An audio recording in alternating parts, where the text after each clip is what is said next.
बड़ी खबर 26 जनवरी को लेकर इंटेलिजेंस ब्यूरो ने आतंकी हमले का अलर्ट दिया है। इंटेलिजेंस ब्यूरो ने दिल्ली पुलिस से 9 पन्नों का अलर्ट शेयर किया और अलर्ट में यह बताया गया कि आईएसआई के इशारे पर खालिस्तान लिबरेशन फोर्स भारत के बड़े नेताओं को टारगेट करने की योजना बना रहा है।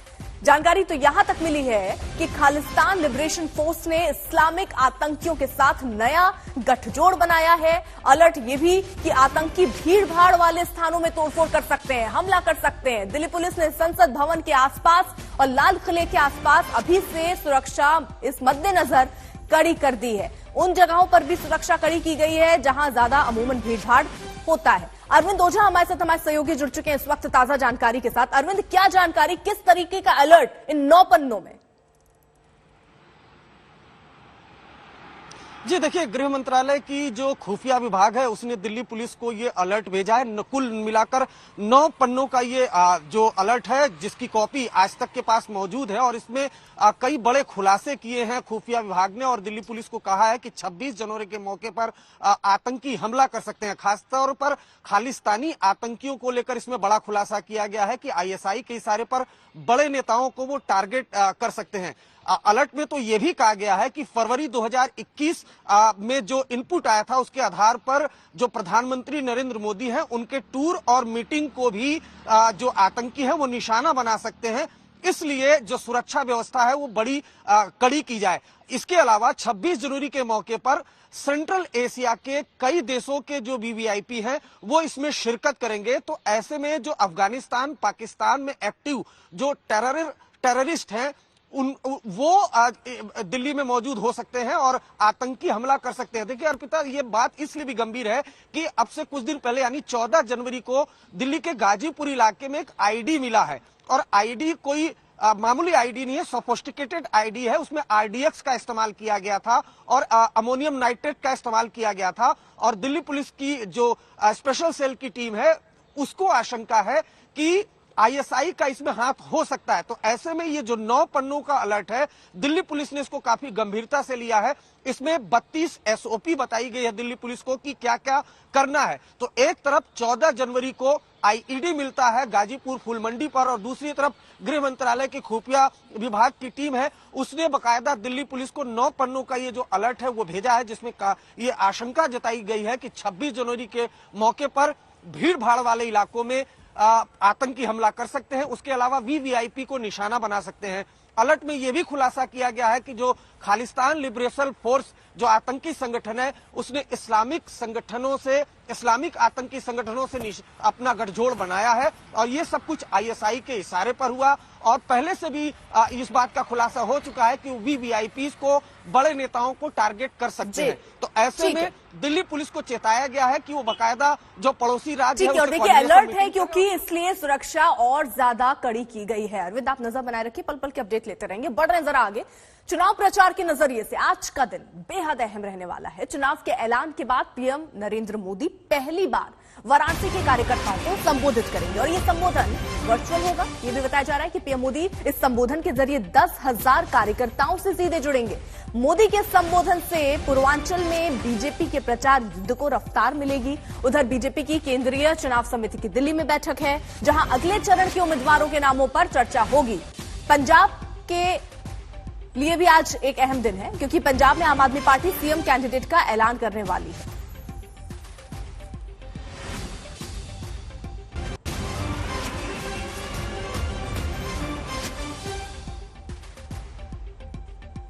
तो काशी के कार्यकर्ताओं को प्रधानमंत्री नरेंद्र मोदी संबोधित करेंगे। वर्चुअल तरीके से ये संबोधन होगा, सीधे उनसे बात करेंगे उन कार्यकर्ताओं से जो दिन रात पार्टी के लिए लगे रहते हैं। वहीं आज पंजाब के लिए भी बड़ा दिन है, वो इस लिहाज से क्योंकि आज सीएम कैंडिडेट आम आदमी पार्टी का कौन होगा ये साफ होगा।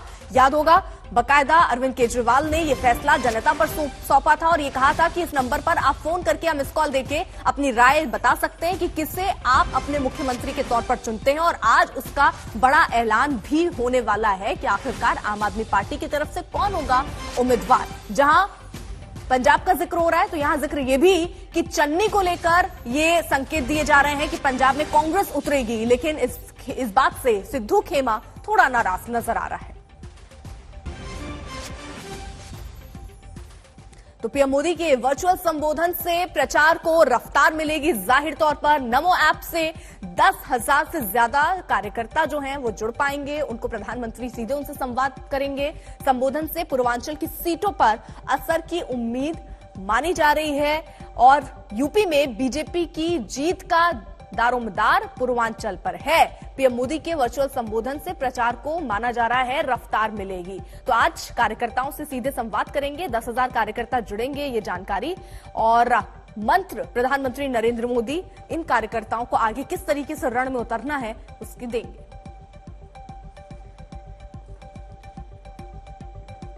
तो यूपी में जैसे जैसे प्रचार तेज हो रहा है, जुबानी जंग भी रफ्तार पकड़ रही है। अखिलेश यादव किसानों के सवालों पर बीजेपी को घेरने की कोशिश में लगे हैं।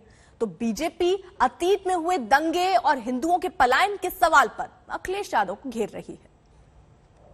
जिन पेशेवर अपराधियों को और गुंडों के मन में भय पैदा किया था, जनता को भयमुक्त वातावरण दिया था, आज समाजवादी पार्टी का चेहरा एक बार फिर से सबके सामने आ चुका है।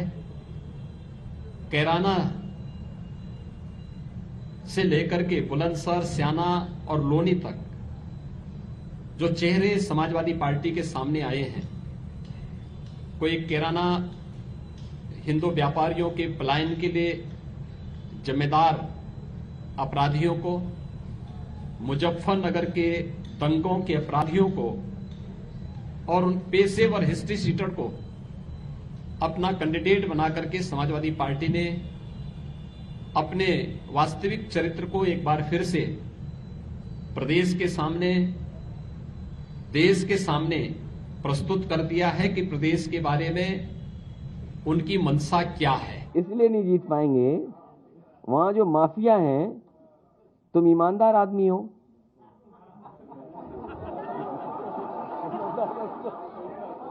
है तो जो माफिया लोग हैं, जब तुम वोट की तारीख आएगी, जब वोट की तारीख आएगी, एक रात पहले वो माफिया जाएंगे घरों में, वो स्याही लगवा देंगे घरों में। कैसे जीत जाओगे आप? और आज तक उन पे कार्रवाई नहीं हुई, उन माफियाओं पे जिन्होंने समाजवादी पार्टी को हराने के लिए रात भर स्याही लगाई उंगलियों पर। ये था गुजरात मॉडल कि रात में ही स्याही लगा दो। क्रिकेट में तो अभी वो डीएमएससी फिर पिच बना देंगे कहीं ना कहीं किसी को खेलने के लिए। और आईपीएस फरार है, सोचिए आईपीएस फरार है। मुझे लगता है कि उनकी पहली सूची ने इस बात को साबित कर दिया है कि उनका सामाजिक न्याय, गरीबों, दलितों, पिछड़ों और व्यापारियों की और सम्मानित नागरिकों की संपत्ति पर कब्जा करने वाले पेशेवर अपराधियों के प्रति उनको प्रश्रय देकर के आगे बढ़ाने की अपनी इस प्रवृत्ति से वो आज भी कहीं हटे नहीं है और आदत बहुत जल्दी सुधरती भी नहीं है।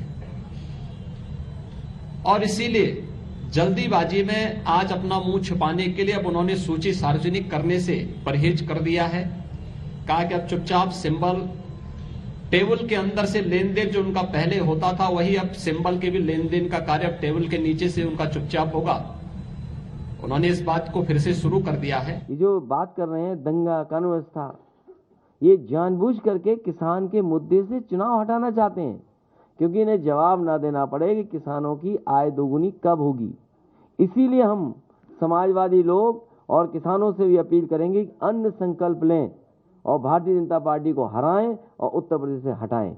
मैं प्रदेशवासियों को इस बात के लिए आश्वस्त करता हूं, प्रदेशवासियों का, प्रदेश के जनता जनार्दन का आशीर्वाद होगा तो भारतीय जनता पार्टी 10 मार्च को फिर से प्रचंड बहुमत की सरकार बनाएगी और इन पेशेवर गुंडों और अपराधियों पर वैसे ही टूटेगी जैसे पहले टूट करके इनको बिलों के अंदर घुसाया था। इन्हें फिर से बिलों के अंदर घुसाने का कार्य सरकार करेगी। सवाल ये पूछना चाहिए, भारतीय जनता पार्टी के मुख्यमंत्री ये कहते हैं जीन तक पहुंच जाते हैं, डीएनए और जीन में इनके कुछ है। हमने कभी नहीं कहा कि जीन में क्या है। कल या परसों अखबार में पढ़ा, मैंने फ्रंट पे था कि उत्तर प्रदेश के भारतीय जनता पार्टी के मुख्यमंत्री कह रहे जीन्स में ऐसा है उनके। हमारा यही निवेदन है मुख्यमंत्री जी से कि डीएनए आरएनए दोबारा पढ़ लें, तो वो जानकारी होगी स्टेटमेंट क्या दे रहे हैं।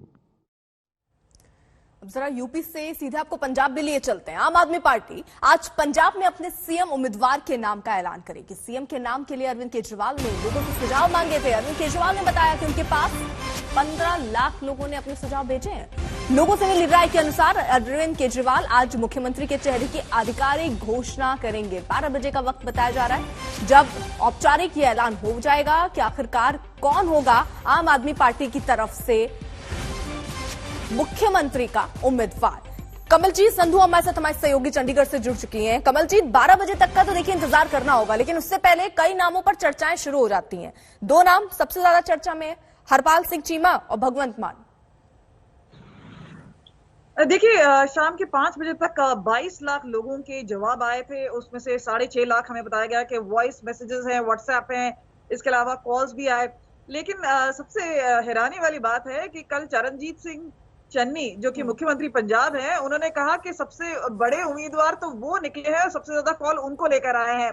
तो कहीं ना कहीं डाइवर्जन तो उन्होंने किया है। लेकिन आम आदमी पार्टी जो कि कई सर्वे बता रहे हैं कि सबसे आगे चल रही है पंजाब में, खासतौर पर नजरें बनी हुई है। हालांकि ये माना जा रहा था कि भगवंत मान के अलावा कोई और नाम चर्चा में नहीं रहेगा और खासतौर पर अरविंद केजरीवाल जो कि मुख्यमंत्री है, आम आदमी पार्टी से भी है और साथ में पेट्रन है और चीफ मिनिस्टर दिल्ली है, उन्होंने अपने आप को इस रेस से बाहर कर दिया था और उन्होंने कहा था कि पंजाब से वो नाम होगा। लेकिन देखना ये होगा कि कितना ट्रांसपेरेंसी के साथ ये नाम घोषित किया जाता है।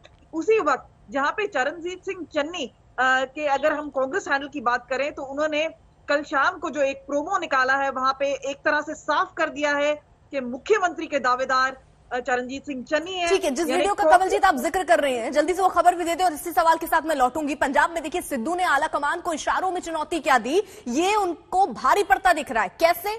कांग्रेस ने एक ऐसा वीडियो जारी कर दिया है जिसका जिक्र कमलजीत भी कर रही थी, जिसमें ऐसा लग रहा है जैसे पार्टी सीएम फेस के लिए चन्नी के हक में है। कांग्रेस ने सोनू सूद के बयान के साथ जो वीडियो जारी किया वो सिद्धू का दिल बैठाने वाला है। मिनिस्टर कैंडिडेट हूं, मैं डिजर्व करता हूं।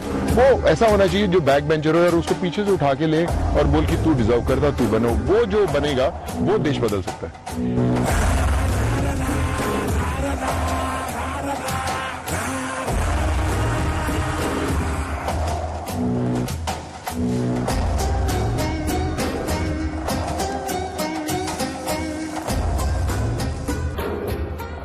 असली चीफ मिनिस्टर वो या असली राजा वो जिसको जबरदस्ती कुर्सी पे लेके आया जाए, उसको स्ट्रगल नहीं करनी पड़े, उसको बताना नहीं पड़े कि मैं चीफ मिनिस्टर कैंडिडेट हूं, मैं डिजर्व करता हूं। वो ऐसा होना चाहिए जो बैक बेंचर हो और उसको पीछे से उठा के ले और बोल कि तू डिजर्व करता, तू बनो। वो जो बनेगा वो देश बदल सकता है।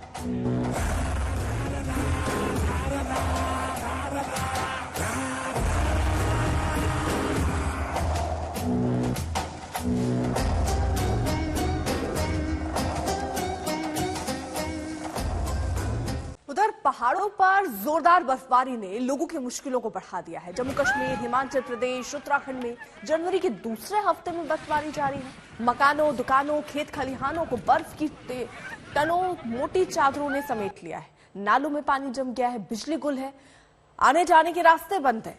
इधर मैदानी इलाकों में बर्फीले हवाओं ने लोगों का जीना मुहाल कर दिया। प्रचंड शीतलहर ने लोगों को घरों में दुबका दिया। मौसम विभाग के मुताबिक अभी ठंड से राहत नहीं मिलने वाली है। बड़ी खबर के साथ जरा शुरुआत। कोरोना के डेली केस के नए आंकड़े आ गए हैं और इनमें भारी गिरावट हुई है। पिछले 24 घंटे में कोरोना के 2,38,018 नए केस आए। कल की तुलना में ये करीब 20,000 कम है। दिल्ली और मुंबई में तेजी से कोरोना का आंकड़ा घट रहा है। दिल्ली में 24 घंटे में 12,527 केस तो मुंबई में 5,956 मरीज सामने आए।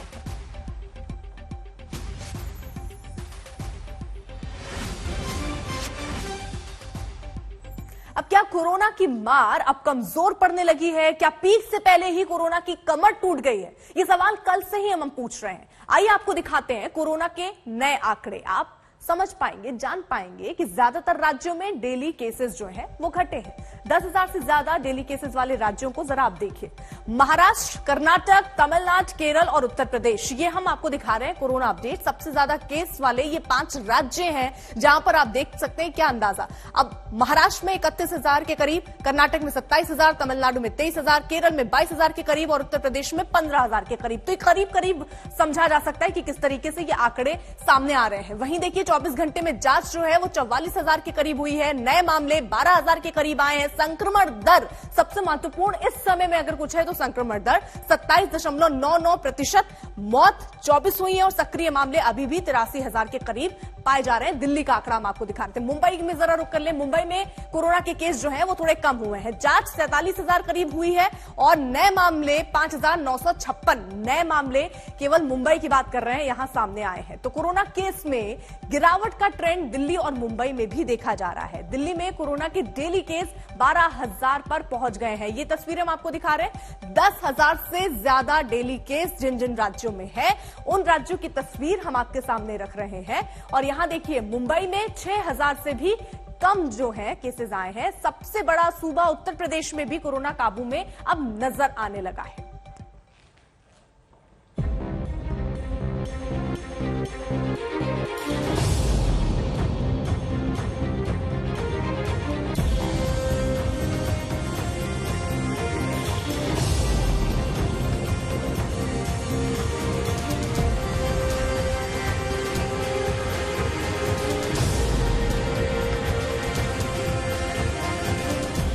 दिल्ली वालों के लिए एक और राहत का दिन,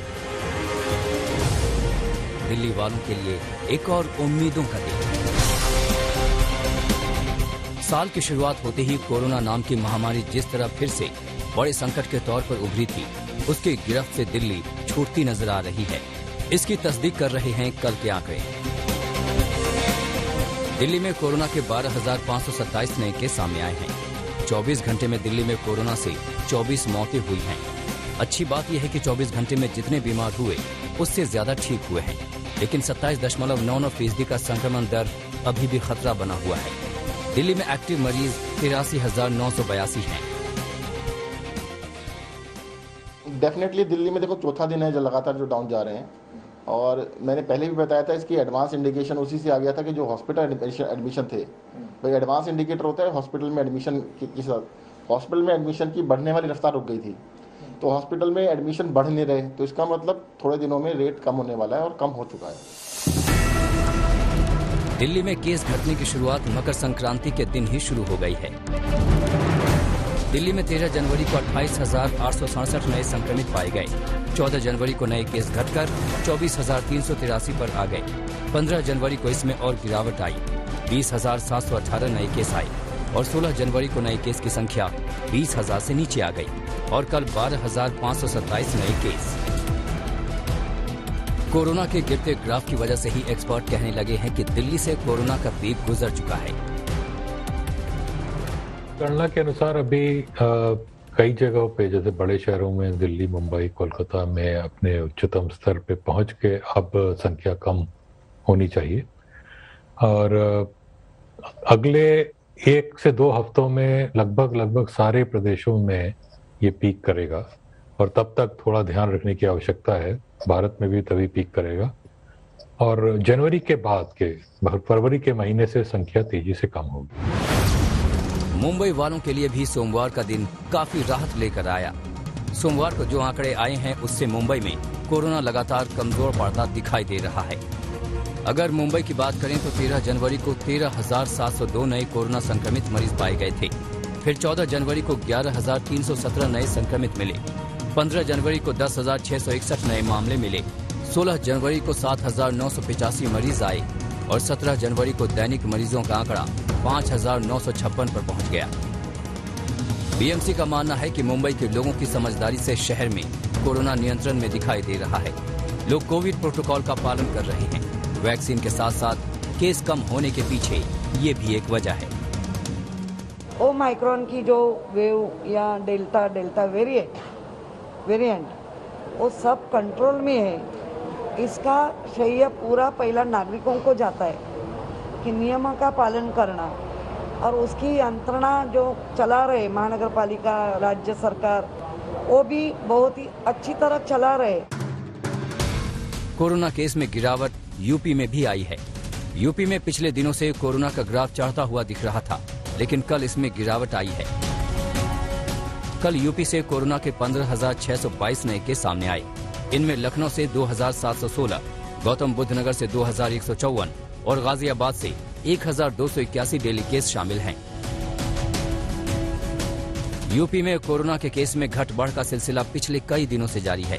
किसी दिन केस में उछाल आता है तो किसी दिन कम हो जाता है। इस ग्राफ को देखिए। 13 जनवरी को कोरोना के 14,765 नए केस, 14 जनवरी को 16,016, 15 जनवरी को 15,795, 16 जनवरी को 17,138, 17 जनवरी को 15,622। हालांकि राहत की बात यह है कि यूपी में केस 20,000 की सीमा को पार नहीं कर पाए। हम लोगों ने प्रथम और द्वितीय वेव के दौरान सफलतापूर्वक न केवल इस सदी की सबसे बड़ी महामारी को नियंत्रित करने में सफलता प्राप्त की थी, बल्कि कोविड प्रबंधन का एक मॉडल भी देश के अंदर खड़ा करने में सफलता प्राप्त की थी। यूपी में कोरोना पीक की भविष्यवाणी कल की गई है, यानी 19 जनवरी को कोरोना के दैनिक केस सबसे ज्यादा होंगे, लेकिन इस रुझान से ऐसा लगता नहीं। आज तक ब्यूरो। 10,000 डेली केस वाले राज्यों में एक अहम बदलाव आया है। पश्चिम बंगाल इस सूची से बाहर हो गया। पश्चिम बंगाल में कल कोविड के 9,385 केस आए। जरा बंगाल के ग्राफिक्स को आप देखिए। 13 जनवरी से ही यहां पर गिरावट का क्रम आपको नजर आएगा। अगर आप तस्वीरों में देखेंगे 13 जनवरी, 14 जनवरी, 15, 16 और 17 किस तरीके से गिरावट आप 13 जनवरी से ही देखेंगे। 13 तारीख को जहां 23,000 के करीब केस थे, फिर 14 जनवरी को 22,000 के करीब, फिर 19,000, फिर 14,000 और 17 जनवरी को 9,000 के करीब। अब कोरोना टीकाकरण को लेकर एक अच्छी खबर। देश में 15 साल से बड़े बच्चों के तेज टीकाकरण के बाद अब 12 साल से बड़े बच्चों की है, जिनको मार्च से वैक्सीन लगेगी। फरवरी में 15 से 18 साल के 7 करोड़ बच्चों को दूसरी डोज भी लगा दी जाएगी।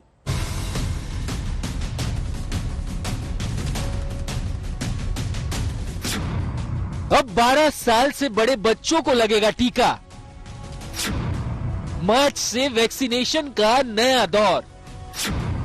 ज्यादा बच्चों को कोरोना का सुरक्षा कवच। देश में कोरोना की तीसरी लहर अपने पीक की तरफ बढ़ रही है और इस बार ये उतनी घातक नहीं रही, तो इसके पीछे बड़ी वजह ज्यादा आबादी को टीका लग जाना बताया जा रहा है। 3 जनवरी को 15 साल से बड़े बच्चों को टीका लगाने की शुरुआत के बाद अब सरकार ने इस दायरे को और बढ़ाने का फैसला किया है। टीकाकरण के मोर्चे पर एक और खुशखबरी आई है। मार्च से 12 वर्ष से ऊपर के बच्चों को भी वैक्सीन मिलने लगेगी। वैक्सीनेशन पर यह नई जानकारी राष्ट्रीय तकनीकी सलाहकार समूह NTAGI के प्रमुख NK अरोड़ा ने दी है। NTAGI ने जनवरी के अंत तक 15 से 18 वर्ष तक के सभी 7 करोड़ 40 लाख बच्चों को वैक्सीन की पहली डोज देने का लक्ष्य रखा है। फरवरी में सभी को दूसरी डोज लगेगी। इसके बाद मार्च में 12 से 15 वर्ष तक के बच्चों को वैक्सीन की पहली डोज लगाई जाएगी। डॉक्टरों और विशेषज्ञों ने सरकार के इस कदम को सही ठहराया है। गवर्नमेंट ने आज अनाउंस किया है कि 12 to 15 इयर्स के बच्चों को भी अब से वैक्सीन लगना शुरू हो जाएगी मार्च में। ये एक बहुत ही अच्छा पॉजिटिव स्टेप है, क्योंकि जितने ज्यादा लोगों को, जितने ज्यादा पॉपुलेशन को हम कवर करेंगे, उतने ज्यादा लोग जो हैं वो इस इन्फेक्शन से बचने में समर्थ होंगे। बच्चों की जो वैक्सीन है, इसको लगाने से ना सिर्फ बच्चों को खतरनाक कोविड बीमारी से बचाव होता है, पर जनता के अंदर जो कोविड का, आम जनता के अंदर जो कोविड का कीटाणु फैल रहा है, ये उस वायरस को एक से दूसरे को फैलने में, ट्रांसमिशन जिसको बोलते हैं, उसमें बहुत फायदा करता है। 12 से 14 साल वाले जो बच्चे हैं वो भी लगभग 7.5 करोड़ है इंडिया में। तो by March and by March starting से उनको वैक्सीन लगना शुरू हो जाएगा। तो ये भी बहुत वेलकम स्टेप है, क्योंकि जो हमारा इंडिया का पॉपुलेशन है, बच्चे काफी like they form a good number of the population, तो उनको भी वैक्सीनेट करने की बहुत आवश्यकता है और ये बहुत अच्छा स्टेप लिया है भारत सरकार ने। बच्चों के वैक्सीनेशन का काम पूरी रफ्तार से चल रहा है। 15 साल से ऊपर के एज ग्रुप में अब तक 3 करोड़ 38 लाख बच्चों को वैक्सीन लगाई जा चुकी है। हालांकि भारत में किशोरों को कोरोना वैक्सीन देने का काम कई देशों के मुकाबले देरी से शुरू हुआ। ब्रिटेन में तो अब किशोरों को बूस्टर डोज लग रही है, लेकिन देर आए दुरुस्त आए। अब भारत में भी बच्चे कोरोना से बेहतर मुकाबला कर पाएंगे। ब्यूरो रिपोर्ट, आज तक।